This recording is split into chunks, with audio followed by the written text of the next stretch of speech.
नमस्कार मित्रों, कल्पना कीजिए आप अकेले बैठे हैं, सब कुछ ठीक है, फिर भी अचानक मन में ऐसे विचार आने लगते हैं जिन्हें आप पसंद नहीं करते।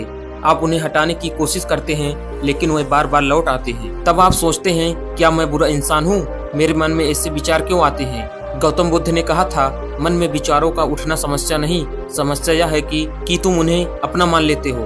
मित्रों, आज का यह बुद्ध उपदेश आपको बताएगा कि मन में आने वाले गंदे, नकारात्मक या परेशान करने वाले विचारों से कैसे मुक्त किया जा सकता है। ध्यान से सुनिए, क्योंकि यह उपदेश आपके जीवन को बदल सकता है। एक दिन एक युवक बुद्ध के पास आया। उसने कहा, भगवान, मेरे मन में ऐसे विचार आते हैं जिन्हें मैं पसंद नहीं करता। जितना उन्हें रोकने की कोशिश करता हूँ वह उतने ही बढ़ जाते हैं। बुद्ध मुस्कुराए और बोले, यदि कोई व्यक्ति तुम्हारे घर के बाहर खड़ा हो जाए तो क्या वह तुम्हारे घर के मालिक बन जाएगा? युवक ने कहा, नहीं भगवान। बुद्ध बोले, ठीक वैसे ही कोई विचार तुम्हारे मन के द्वार पर आए, इसका अर्थ नहीं कि वह तुम्हारा है।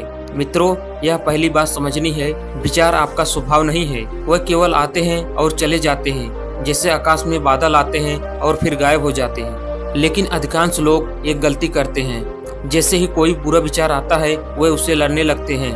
और बुद्ध कहते हैं, जिससे तुम लड़ते हो उसे शक्ति दे देते हो। मान लीजिए कोई कहे, अभी बंदर के बारे में मत सोचो, क्या होगा? तुरंत बंदर का चित्र मन में आ जाएगा। यही मन का स्वभाव है, जितना दबाओगे उतना उभरेगा। इसलिए बुद्ध कहते हैं, विचारों को दबाओ मत, उन्हें देखो। जब अगली बार कोई गंदा विचार आए तो घबराओ मत, बस अपने मन से कहिए, मैं इस विचार को देख रहा हूँ, बस इतना। न उसे अच्छा कहिए न बुरा, केवल देखिए। धीरे धीरे उसकी शक्ति कम होने लगेगी। बुद्ध ने मन की तुलना एक जंगली हाथी से की। यदि हाथी को बलपूर्वक बांधने की कोशिश करोगे वह उतना उग्र हो जाएगा, लेकिन यदि धैर्य से उसे प्रशिक्षित करोगे तो वही हाथी तुम्हारे सबसे बड़ा साथी बन जाएगा। ठीक इसी प्रकार मन भी है। अब प्रश्न आता है कि ऐसे विचार आते ही क्यों हैं? बुद्ध कहते हैं कि मन वही दोहराता है जो उसने बार बार देखा या सुना, सोचा हो। यदि दिन भर नकारात्मक बातें, क्रोध, ईर्ष्या और भय से मन भरा रहेगा तो वैसे ही विचार आएंगे। इसलिए बुद्ध ने कहा, अपने मन की रक्षा करो, क्योंकि वह तुम्हारा भविष्य बनाता है।